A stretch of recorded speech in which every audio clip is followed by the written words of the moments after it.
Hello दोस्तों, welcome to my YouTube channel. मेरे channel पर आपका स्वागत है। कृपया आप मेरे चैनल पर बने रहें और ज़्यादा से ज़्यादा लाइक कीजिएगा, सब्सक्राइब कीजिएगा, अपने दोस्तों के साथ शेयर कीजिएगा। अभी 8वीं वेतन आयोग पर एक नई अपडेट जो आई है उसके बारे में जानकारी देने वाला हूँ। पूरी वीडियो देखने का प्रयास कीजिएगा, अधूरा मत देखिएगा, ताकि आपको पूरी जानकारी मिल सके।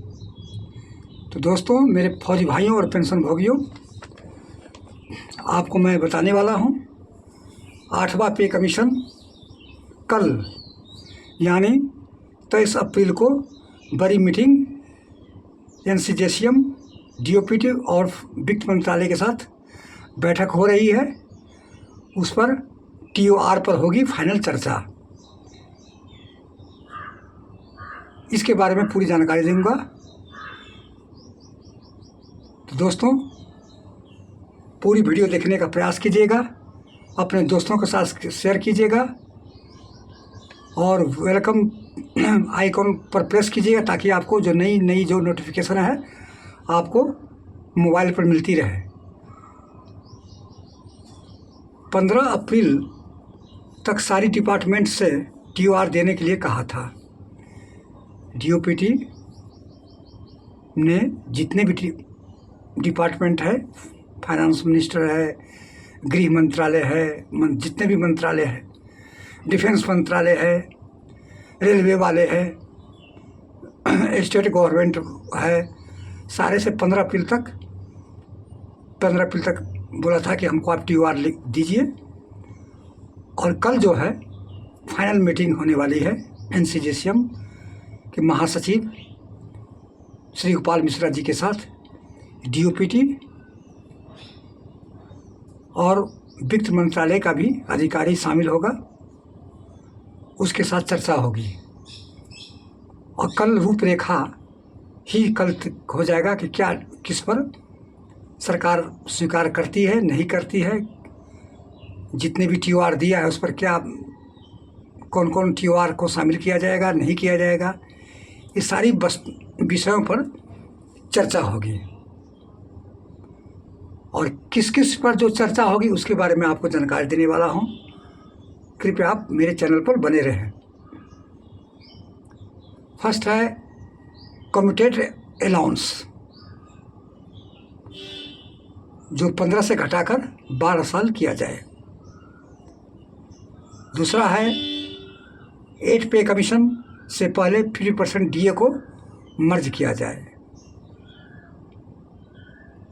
तीसरा है कि पेंशनरों को, जितने भी पेंशनर है, चाहे सिविल हो या डिफेंस का हो, 80 साल के बाद तो 20% तो दिया ही जाता है एडिशनल पेंशन, लेकिन मांग की जा रही है कि 65 से 5%, 70 से 10% और 75 से 15% की वृद्धि पेंशनरों को दिया जाए। चौथी डिमांड है 3 मिनिमम वेज था, उससे बढ़ाकर 6 मिनिमम वेज किया जाए।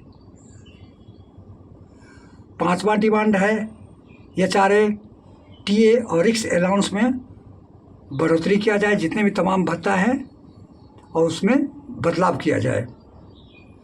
छठा है फिक्स मेडिकल अलाउंस जो पेंशनर को मिलता है उसको 1000 से बढ़ाकर 3000 रुपया किया जाए। सातवां है एजुकेशन अलाउंस, जो 12वीं कक्षा तक मिलती थी उसको बढ़ाकर स्नातक तक दिया जाए। शिक्षा भत्ता जिसको बोलते हैं, बच्चों को पढ़ाई के लिए, उसको 12वीं कक्षा से बढ़ाकर स्नातक के लिए मांग की है। आठवां है एक्वायर्ड फार्मूला, जितने भी हमारा जो फिटमेंट फैक्टर बढ़ता है एक्वायर्ड फार्मूला के अनुसार बढ़ता है। एक्वायर्ड फार्मूला जो 3 मिनिमम वेज पर लागू किया गया था 7वां वेतन आयोग में, उसको 6 को मांग किया है। उसमें माता पिता को भी शामिल किया गया है। इससे क्या होगा कि हमारी जो मिनिमम वेज बढ़ेगा और जितना भी एक्सपेंडिचर जोड़ा जाएगा 1 साल का, उसमें अच्छी खासी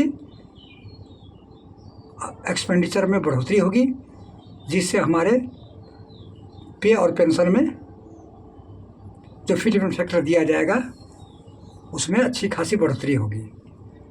इसलिए मिनिमम वेज 3 से बढ़ाकर 6 किया जाए।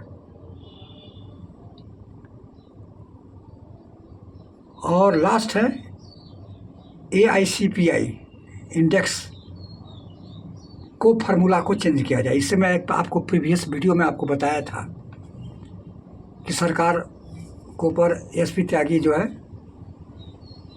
लेटर लिखा है कैबिनेट सचिव के पास कि इतना जो DA महंगाई भत्ता बढ़ रही है लेकिन DA बढ़ नहीं रही है, तो उस फार्मूला को चेंज किया जाए।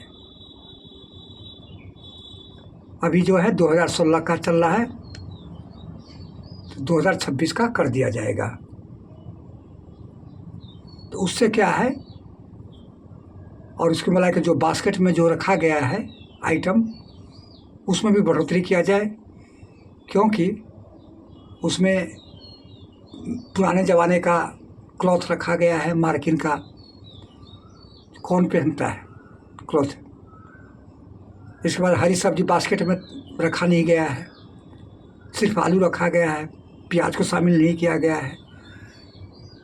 तो हरी सब्जी क्या है कि उसका अप और अप डाउन होते रहता है। तो जितनी भी त्रुटियां हैं, जितनी भी खामियां हैं, उस बास्केट में उसको चेंजिंग करने के लिए बोला गया है कि चेंजिंग किया जाए, ताकि जो 8वां वेतन आयोग के बाद जो DA बढ़ेगा तो उसमें अच्छी खासी DA की बढ़ोतरी होगी। इन तमाम मुद्दों पर चर्चा होगी। NCJCM स्टाफ साइट्स का महासचिव गोपाल मिश्रा और उनके और अन्य सदस्य भी होंगे उसमें शामिल। ये तमाम मुद्दों पर चर्चा की जाएगी। कल बड़ी मीटिंग है और 8वां वेतन आयोग से पहले ये लास्ट मीटिंग है। इसके बाद 8वां वेतन आयोग के पैनल घोषित किया जाएगा। आपको मई के फर्स्ट वीक में आपको चेयरमैन इस मीटिंग के बाद और 2 आंसर्स पैनल गठित किया जाएगा। और इससे प्रीवियस वीडियो में आपको बताया ही था कि गवर्नमेंट 200 दिनों में लागू करने वाला है और 1 जनवरी 2026 से 8वां वेतन आयोग लागू हो जाएगी। लेट होने की संभावना नहीं है, क्योंकि आजकल डिजिटल का ज़माना है। जितने भी तमाम होगा चर्चाएं, सब डिजिटल के माध्यम से चर्चाएं कर ली जाएगी। चाहे विदेश का आर्थिक कंडीशन हो, वहाँ का स्थिति हो, चाहे जितने भी मंत्रालय है या स्टेट मंत्रालय है, आजकल डिजिटल के माध्यम से चर्चा की जाएगी। तो इसलिए देरी नहीं होगा। पहले 18 महीना 2 साल 2.5 साल लग जाता था, लेकिन ये सरकार स्पष्ट शब्दों में बोल दिया है। अभी 35 वैकेंट जो रिक्त पद है सिर्फ ओनली फॉर पे कमीशन के लिए ही भर्ती किया गया है कि जल्दी से जल्दी काम हो और इस काम का निपटारा हो, जब तक वेतन आयोग रिपोर्ट नहीं देती है। और ऑन डिप्टेशन पर भर्ती किया गया 35 पर। और चेयरमैन को बोलेगा कि आप जल्द से जल्दी 200 दिनों के अंदर रिपोर्ट दीजिए, ताकि आपको हम 1 जनवरी 2026 से हम लागू करें। तो दोस्तों, ये सारी मुद्दाएं पर चर्चा होगी 23 अप्रैल कल। इसके बाद क्या क्या मीटिंग में क्या क्या निकल कर आती है और क्या क्या एक्सेप्ट करती है, स्वीकार करती है, जैसे ही न्यूज़ आएगा उन तमाम न्यूज़ को मैं अपने चैनल के द्वारा दूंगा। तो दोस्तों, आप लोग लाइक कीजिएगा, सब्सक्राइब कीजिएगा और कमेंट कीजिएगा। जय हिंद, जय भारत।